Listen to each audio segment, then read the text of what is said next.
Who is Smash? You know, like for somebody who don't know you, and you gotta paint a picture of selling yourself to them. Explain to them who is Smash.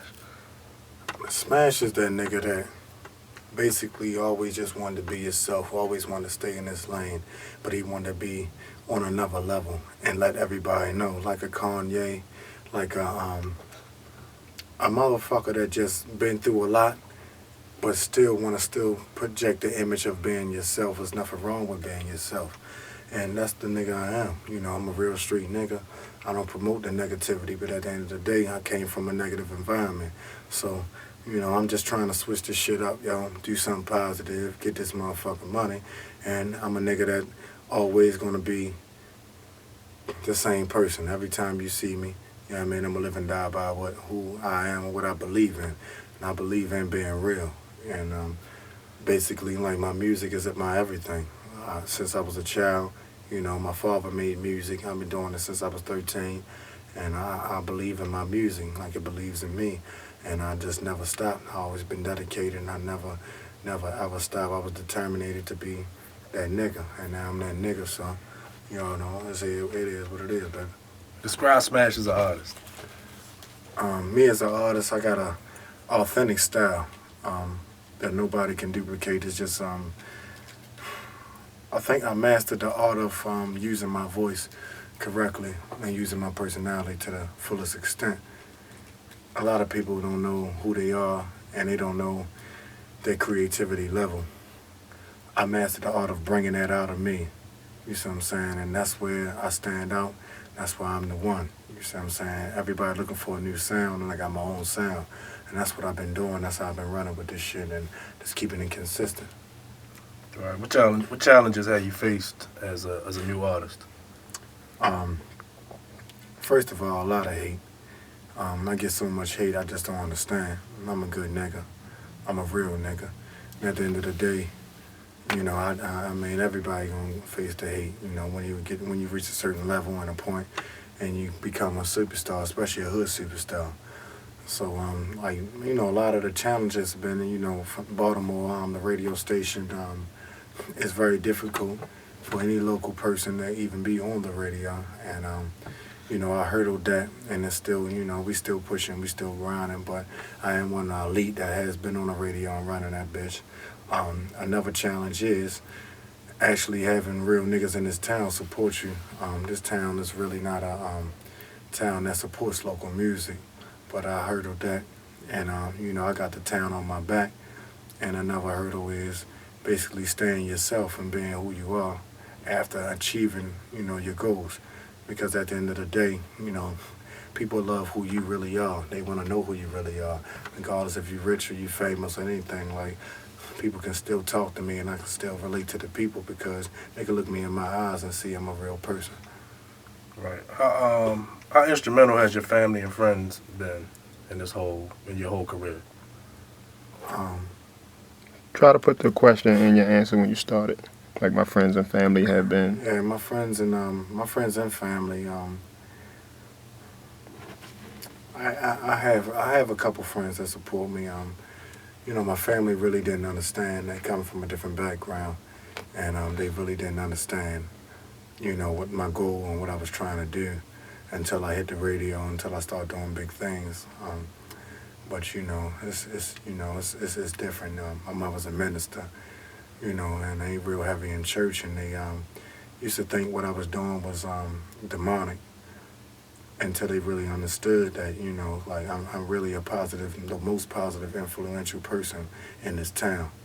And coming straight from the streets, these children that don't have nothing, they live in these projects and have fucked up homes, they believe in me because I'm out here doing something positive, and they can see that, you know, you can come from a negative background and still do something positive.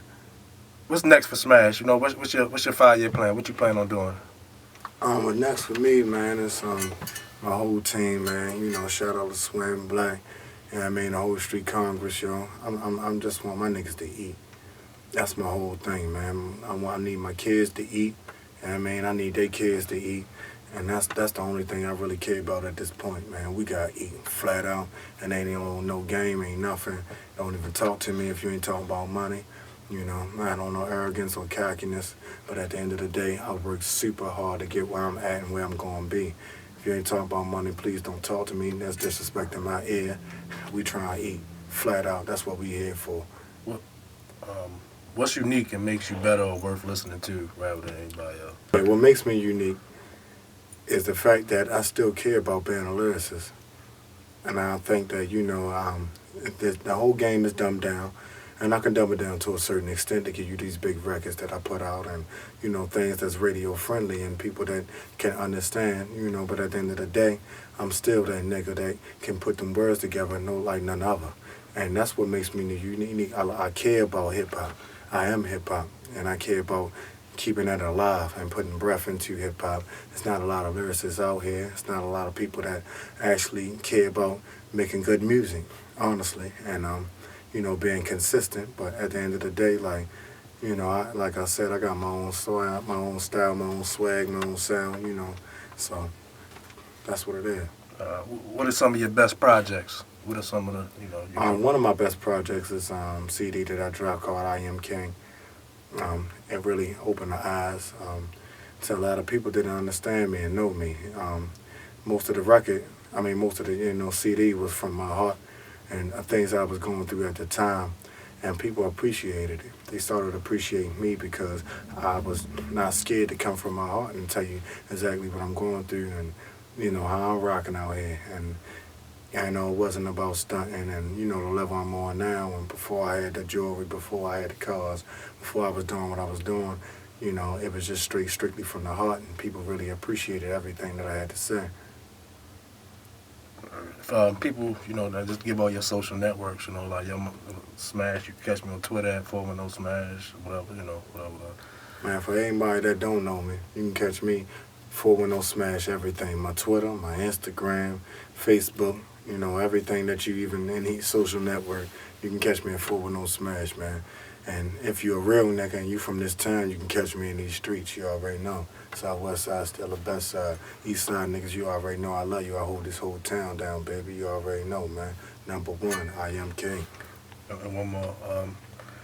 What's been the most monumental, what's been the most memorable part of your career? You know what I'm saying? What, like thus far, The most memorable part of my career basically been, the number one song that came out this town was a bit too much for me. It's been times that I didn't appreciate it. It's been times that I didn't understand. But it's been times that I just, I sit back and I be like, damn. Shout out to my homie DJ Murder. From the attic to basements to New York and back to everything I've been through, which I couldn't even explain. Had to take up all the footage, but to actually, we didn't believe that we could make it to the radio. And this town really doesn't believe in local music. I broke that barrier, and I beat that wall down. And me actually achieving that goal, not just for me, was a memorable moment for this whole entire city. People that thought they couldn't do it, never seen it could be done. I showed them that it can be done as long as you be consistent and you know that God's the truth. So, yeah, that's like the monumental moment of my life. Or anything else you think I should ask him? No, I think that's good. Pretty much. Who trying to fuck? All y'all bitches. I'm right here on Harford Road in Cold Spring. I'm sitting here laid back, chilling, man. Got 7 baby mothers. Got 3 kids. I'm trying to fuck. Flat out.